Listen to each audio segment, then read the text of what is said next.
When you think about businesses that are selling through the roof, Allbirds or Skims, sure, you think about a great product, a cool brand, and brilliant marketing. But an often overlooked secret is actually the businesses behind the business, making selling, and for the shoppers buying, simple. For millions of businesses, that business is Shopify. Nobody does selling better than Shopify, home of the #1 checkout on the planet. And the not-so-secret secret, with ShopPay, that boosts conversions up to 50%, meaning way less carts going abandoned and way more sales going.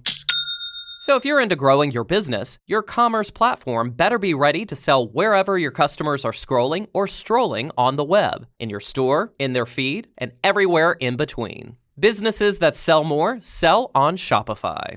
Upgrade your business and get the same checkout Skims uses. Sign up for your $1 per month trial period at shopify.com/audioboom.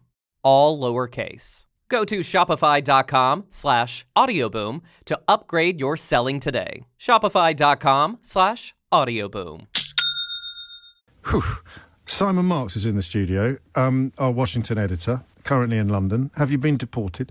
I have not been deported, but I'm just taking a little break. I'm glad to hear it. I think it's important to remember that we all need to take a break from this. Yes. Do you have that little bit of, rats, the news has gone bonkers and I'm not on the case? No, because I am on the case. You're always on the case from here, and the news over there, of course, is always going bonkers. So there's no good time to pick if you're in my game to take a break. But so it's not really a break. It's just watching it from afar for a bit. A busman's holiday. Yes. What has happened with Jimmy Kimmel? Well, Jimmy Kimmel came back on air last night, as you know. Remember that Jimmy Kimmel was indefinitely suspended by ABC over comments that he made relating to Donald Trump and his supporters' reaction to the assassination of Charlie Kirk, as opposed to the assassination of Charlie Kirk, which is what the White House would like everyone to believe.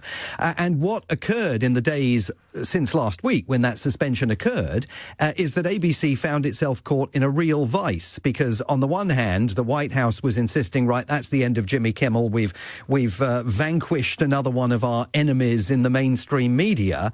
But consumers were deluging Disney with cancellations, particularly for their Disney Plus service. So many cancellations that it actually brought the sign-out page crashing down over the weekend. So yesterday ABC said, look, we indefinitely suspended him, but now we're lifting the suspension. We've had lots of conversations with him about what he's going to say and how he's going to behave on air going forward, and he'll be back on air tonight. So he was indeed back on air last night, and we can hear in this excerpt from his monologue that he presented a vigorous and at times emotional defence of America's tradition and its constitutional protections for free speech. I do want to make something clear because it's important to me as a human, and that is, you understand that it was never my intention to make light of the murder of a young man. I don't think there's anything funny about it. I posted a message on Instagram on the day he was killed, sending love to his family and asking for compassion, and I meant it, and I still do. So that was Jimmy Kimmel on air last night.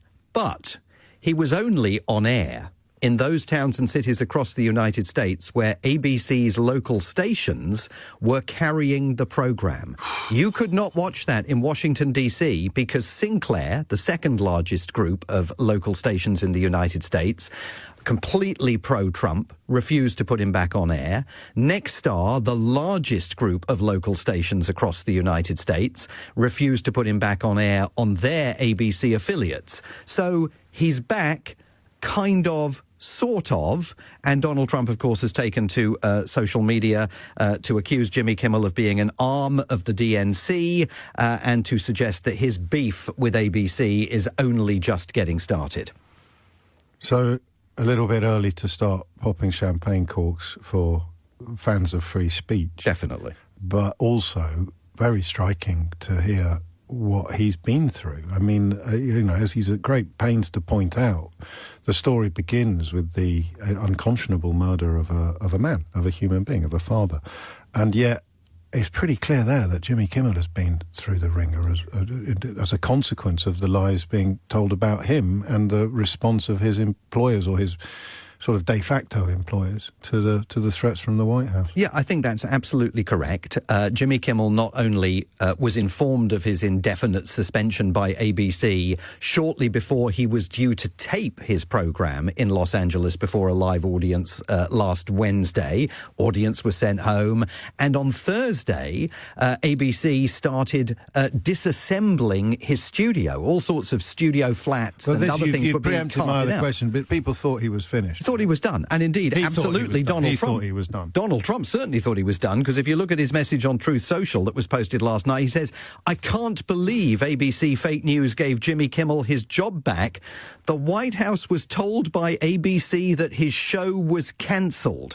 Something happened between then and now because his audience is gone and his talent was never there." And then he goes on to make fresh threats to continue this campaign against ABC, and he will undoubtedly leverage the labours of his pliant head of the Federal Communications Commission, Brendan Carr, who's going to continue threatening ABC with restrictions or possibly even a revocation over their broadcast licences if they continue to keep Kimmel on the air. And so why you can't celebrate the return of free speech is because those local station groups are hugely powerful. They're keeping him off the air in major television markets all over the country. That reduces the economic viability of the programme even further. And it also indicates that those local station groups don't think that Jimmy Kimmel is worth going to the mat for.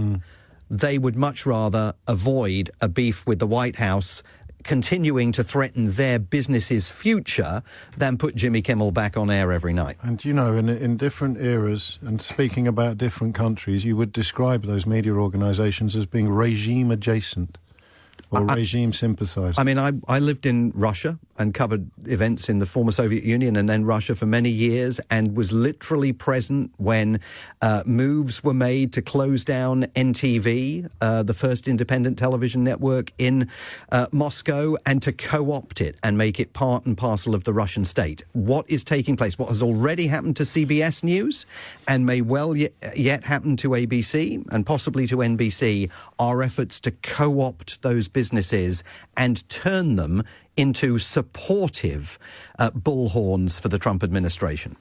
I think it was Mussolini who pointed out that fascism is a business model, first, last and always. Simon, thank you. Always a pleasure. Speaking of fake news, Tracy's been in touch. She says, "I love Simon Marks. He is the absolute best thing on LBC." Hello? What am I, chopped liver? Present company. Thank you, All right, Simon. Tracy. All right, Tracy. Back off. It's not compulsory.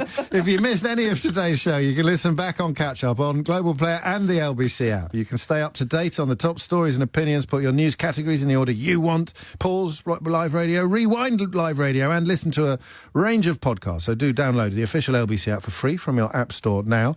Coming up at 4 on LBC, it's Tom Swarbrick, but now it's the third best thing on LBC.